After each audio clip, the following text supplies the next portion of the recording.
Akma sa panahon ang tema ng ating anibersaryo, Pista ng Pagkakaisa. Nagagalak ako na ito ang napili ng masigasig nating komite ng pagdiriwang. Ang patuloy na pagkakaisa ang dapat na pahalagahan ng bawat isa sa atin sa hudikatura. Sa mga nakalipas na mga unang taon ng aking termino, tinukoy natin ang ilang mahalagang mga reforma. Inilatag natin ang mga ito para makamit ang natatanging kahusayan sa Korte Suprema at para maisabuhay ang tunay na konsepto at kahalagahan ng serbisyo publiko. Nais kong ipabatid na sa hangaring patungong reforma, pati na sa mga gawaing kaakibat nito, mahalaga ang ating pagkakaisa.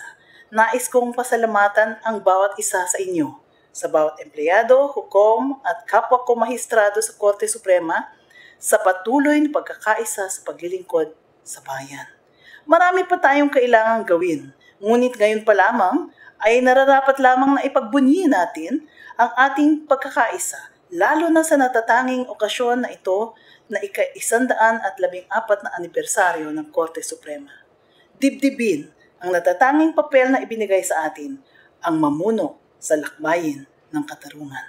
Panatag ang aking loob na sa madaling panahon ay makakamtan din natin ang isang maipagmamalaki at maitatanging sangay ng pamahalaan, ang Hudikaturang Pilipino. Sa kalaunan, ipagmamalaki natin ito hindi lamang dito sa loob ng ating bansa, kundi pati na rin sa labas. Masayang pista ng pagkakaisa sa ating lahat at maligayang ika-114 na anibersaryo sa ating mahal na Korte Suprema.